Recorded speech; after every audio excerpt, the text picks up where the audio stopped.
नमस्कार दोस्तों, M and C education welcomes you all. M and C education में आप सबों का बहुत बहुत स्वागत। आज के इस क्लास में, आज के इस वीडियो सेशन में हम जो है एक बहुत ही इंपॉर्टेंट थ्योरम करने जा रहे हैं जो कि यूक्लिड ज्योमेट्री का पार्ट है। क्लास 10th का सिलेबस पूरा करता है ये, जिसका नाम है basic proportionality theorem. Basic proportionality theorem का नाम आपने सुना होगा और ये बहुत ही इंपॉर्टेंट थ्योरम है from examination point of view, CBSE examination point of view. इस थ्योरम को हम abbreviated as BPT, basic proportionality theorem को हम एब्रीविएट कर देते हैं तो हमें बीपीटी मिलता है। और इसका एक दूसरा नाम थेल्स थ्योरम भी है, ड्यू टू कि ये थेल्स नामक मैथमेटिशियन ने हमें दिया था। अब इसके स्टेटमेंट पे विचार करते हैं। एक्चुअली हमारे पास यूक्लिड ज्योमेट्री में बेसिकली वी हैव 4 थिंग्स, 4 चीजें होती हैं, हमें ध्यान रखना होता है। उन 4 चीजों में पहला है गिवन, दूसरा है टू प्रूव, तीसरा है कंस्ट्रक्शन। कंस्ट्रक्शन ये जो तीसरा वाला है वो थोड़ा ऐसा रहता है कि अगर नीडेड, जरूरत होगी तभी हम इस सेक्शन का यूज करते हैं, इस पार्ट का यूज करते हैं। और proof is most important part of any geometrical question. जो ज्योमेट्री बेस्ड क्वेश्चन है उसका आंसर करने के लिए हमें प्रूफ बहुत जरूरी पार्ट होता है। प्रूफ ही वो पार्ट होता है जिसमें कि आप जो है उसका आंसर लिख रहे होते हैं एक्चुअल में, क्योंकि आपके पास गिवन, टू प्रूव और कंस्ट्रक्शन भी एक पार्ट है, पर ये एक सब्जेक्टिव पार्ट है कि मतलब अगर हम इसका यूज कर रहे हैं तभी हम इसको लिखेंगे, नहीं तो हमें इसकी जरूरत नहीं पड़ती है। तो इस तरह से अगर हम देखें तो हमारे पास यूक्लिड ज्योमेट्री को करने के लिए 4 पार्ट्स हैं, ये सभी आपको पता होंगे। पहला क्या है, गिवन होता है। दूसरा होता है टू प्रूव, मतलब हमें क्या प्रूव करना है। फिर तीसरा होता है कंस्ट्रक्शन। कंस्ट्रक्शन जो है ये हमेशा हम यूज नहीं करते हैं, ये इफ एनी, अगर कोई होगा तो हम करेंगे, नहीं तो हम इस वाले को स्किप करके सीधा हम 4th पे पहुंच जाएंगे और वो है प्रूफ। प्रूफ का हिंदी मीनिंग होता है साक्ष्य, मतलब आप जो है एविडेंस क्या दे रहे हैं वो प्रूफ है। ठीक है, तो हमारे पास ये 4 पार्ट्स होते हैं, ये आपको पता है। तो किसी भी थ्योरम को करने के लिए या किसी भी ज्योमेट्री बेस्ड क्वेश्चन को करने के लिए हमें इन चारों प्रक्रिया से गुजरना पड़ता है। और तीसरा जो है कंडीशनल है। ठीक है, इतना तो आपको समझ में आ गया। अब जो है हम अगर बेसिक प्रोपोर्शनलिटी थ्योरम की बात करें तो किसी भी थ्योरम में इन सभी का, ये तो सॉल्यूशन का एक पार्ट है कि हमें कैसे रिप्रेजेंट करना है अपना सॉल्यूशन। लेकिन थ्योरम में क्या होता है कि आपके पास एक स्टेटमेंट होता है। स्टेटमेंट ही एक तरह से थ्योरम का क्वेश्चन होता है। क्वेश्चन में जैसे हम कहते हैं कि भाई प्रूव करो ये चीज है, ऐसे है, तो थ्योरम का स्टेटमेंट ही हमें प्रूव करने की जरूरत होती है। तो किसी भी थ्योरम के लिए सबसे जो इंपॉर्टेंट पार्ट है वो है उसका स्टेटमेंट, क्योंकि स्टेटमेंट ही उस थ्योरम को एक यूनिक आइडेंटिटी देता है और हमारा सॉल्यूशन जो है उसी के इर्द गिर्द होता है। तो आइए हम देखते हैं कि बेसिक प्रोपोर्शनलिटी थ्योरम में हमारे पास जो स्टेटमेंट है वो क्या है। बेसिक प्रोपोर्शनलिटी थ्योरम का स्टेटमेंट होता है कि in a triangle if a line is drawn parallel to any side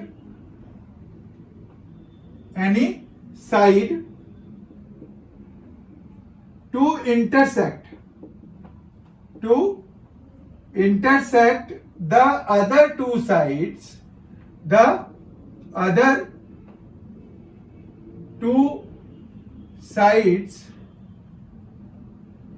at distinct points.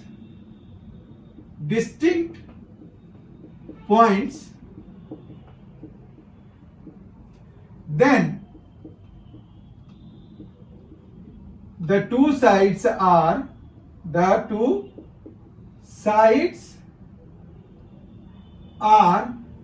divided proportionally divide हो रहा है, ये हमें कहा गया है। अब इस स्टेटमेंट को और अच्छे से समझने का प्रयास करते हैं। इसमें पहले क्या बात किया जा रहा है कि इन अ ट्रायंगल, मतलब एक ट्रायंगल होना चाहिए। If a line is drawn parallel to any side to intersect the other two sides at distinct points, then the two sides are divided proportionally, और इसी चीज को proportionally को हम in the same ratio कह सकते हैं। same ratio में डिवाइड हो रहा है, ये हमें प्रूव करना है।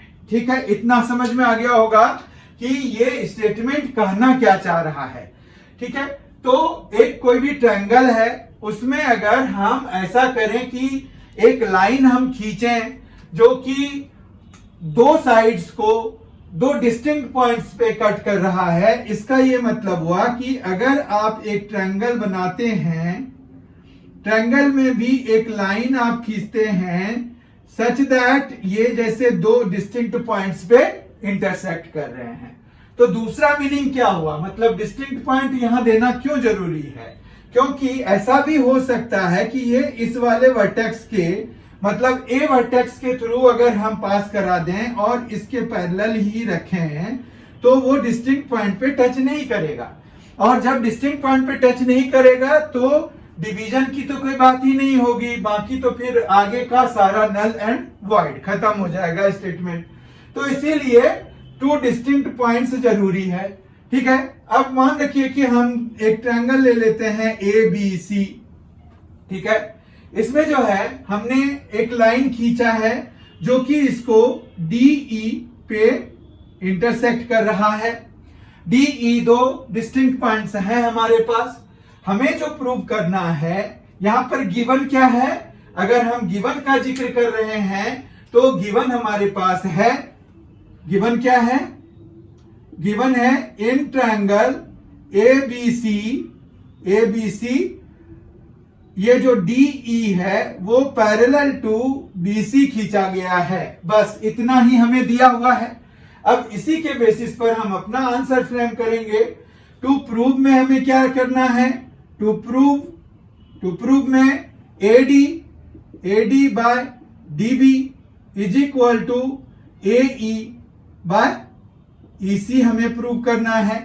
ठीक है, तो ये हमें प्रूव करना है। अब जो है इस प्रूफ के लिए हमें कंस्ट्रक्शन करना है। कंस्ट्रक्शन एक तीसरा जो होता है वो कंस्ट्रक्शन है। तो कंस्ट्रक्शन में आइए हम देखते हैं कि हमें क्या करना पड़ेगा। कंस्ट्रक्शन में हम यहां पर क्या करते हैं कि एक तो BE को ज्वाइन कर देते हैं। ठीक है, फिर हम DC को ज्वाइन करा देते हैं, फिर हम D से एक परपेंडिकुलर डालते हैं किस पर, AC पे परपेंडिकुलर डाल दिया, और E से भी हम एक परपेंडिकुलर डाल देते हैं AB पे। ठीक है, अब इसको आप M और इसको आप N नाम दे सकते हैं। तो हमने क्या किया, कंस्ट्रक्शन में चार चीजें की। चार चीजें क्या क्या की, एक तो हमने कंस्ट्रक्शन में ये किया कि ज्वाइन करा दिया, ज्वाइन DC एंड BE, ये काम कर दिया कि BE और DC को ज्वाइन करा दिया। फिर हमने ड्रॉ किया, क्या ड्रॉ किया, ड्रॉ DM जो है परपेंडिकुलर ओवर DM, देखिए ये DM है, परपेंडिकुलर ओवर AC पे हमने परपेंडिकुलर किया। फिर दूसरा ड्रॉ हम करेंगे EN को परपेंडिकुलर टू AB के परपेंडिकुलर हमने ड्रॉ कर दिया।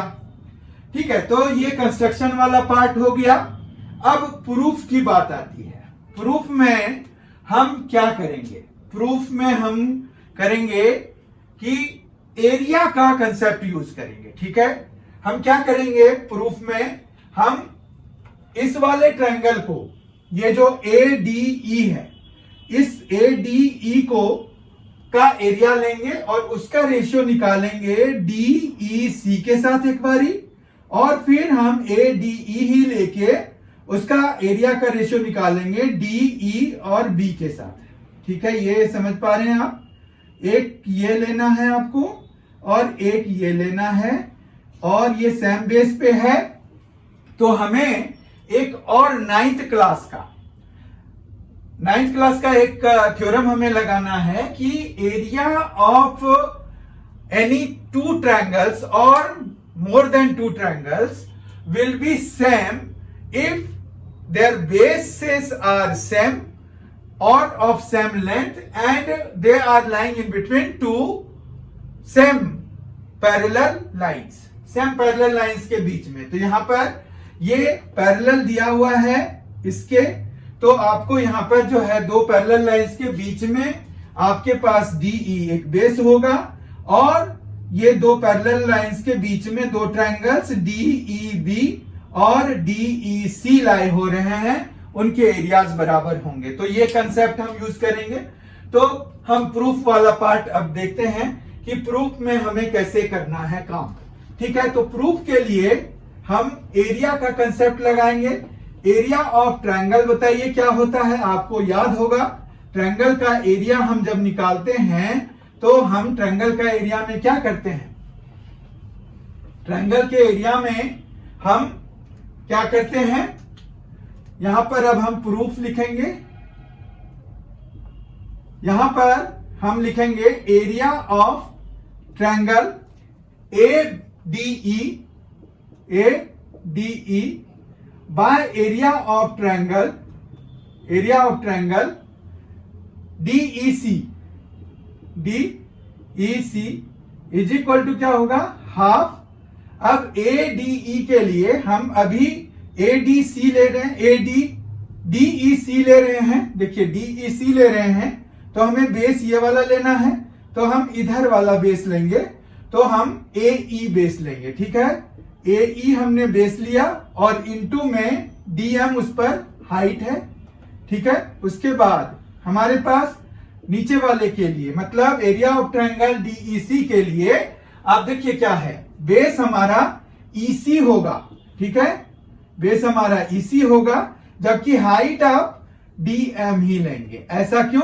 क्योंकि आपके पास ये एक देखिए DEC जो है वो एक ऑब्ट्यूस एंगल ट्रायंगल है, तो उसका जो हाइट है वो DM ही लेना पड़ेगा हमें, क्योंकि वो एक्सटेंडेड बेस पे जाके हाइट डलेगा, अल्टीट्यूड डलेगा। ठीक है, इस तरह से ये हम कैंसिलेशन कराएंगे, DM से कट जाएगा और हमारे पास AE बाय EC बचेगा। AE बाय EC बच गया, इसको आप 1 मान लीजिए। ठीक है, फिर हम दूसरा काम ये करेंगे, एरिया ऑफ ट्रायंगल ADE, ऊपर हमें ADE ही लेना है, और अब जो हम ट्रायंगल लेंगे वो हम ये वाला ट्रायंगल लेंगे। ठीक है, तो ADE by area of triangle DEB। अभी हमने DEC लिया था, अब DEB लेंगे, मतलब ये वाला एरिया लेंगे। तो हमारे पास यहां पर हाफ AD इंटू, अब AD पे जो परपेंडिकुलर है वो EN है। बहुत ध्यान से देखिए और समझने का प्रयास कीजिए। फिर हाफ इंटू इसका बेस है BD। ठीक है, BD हो जाएगा बेस, और इंटू में EN हो जाएगा, क्योंकि हमें फिर से ये ऑब्ट्यूस एंगल ट्रायंगल है। और ये कैंसलेशन के बाद आपको देखिए ये EN से कैंसिल हो जाएगा, ये हाफ से कैंसिल हो जाएगा, तो आपके पास AD बाय BD बचेगा। इसको इक्वेशन 2 सपोज कर लीजिए। ठीक है, उसके बाद हमें जो है यहां पर देखिए, अगर लेफ्ट हैंड साइड में आपके पास न्यूमरेटर पार्ट तो दोनों के सेम है, डिनोमिनेटर पार्ट भी सेम होने चाहिए, तो फिर हम दोनों को इक्वेट करा पाएंगे।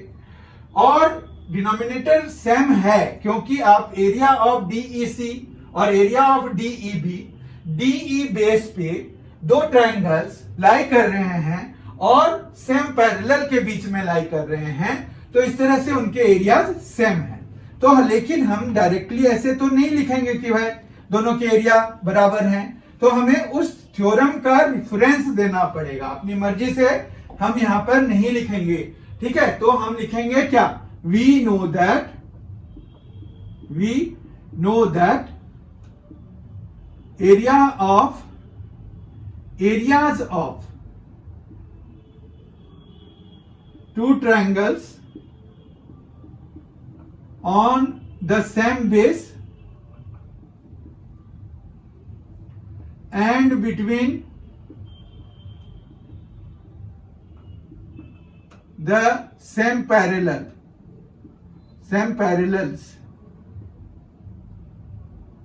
are equal। ठीक है, तो ये हम लिखेंगे। तो हैंस क्या हो जाएगा यहां से, hence area of triangle DEC जो है वो किसके बराबर हो जाएगा, एरिया ऑफ ट्रायंगल DEB के बराबर हो जाएगा, DEB के बराबर हो जाएगा। इसको हम इक्वेशन 3 मान लेते हैं और फिर हम from 1, 2 and 3 from 1, 2 and 3 we obtain, जो कि हमें प्रूव करना था। क्या प्रूव करना था कि ये देखिए, अब लेफ्ट साइड दोनों के बराबर हो गए ड्यू टू दिस कि इसके डिनोमिनेटर भी सेम हो गए, ये दोनों सेम हो गए। तो अब ये पूरा पार्ट हमारा इक्वल हो चुका है, तो हमें राइट साइड भी इक्वल हो जाएंगे आपस में। तो AE by EC is equal to AD by BD हो जाएगा एंड इसको हम फिर लिखेंगे प्रूव्ड। ठीक है, तो ये कंप्लीट प्रूव है, इसमें कुछ भी मिस नहीं किया है।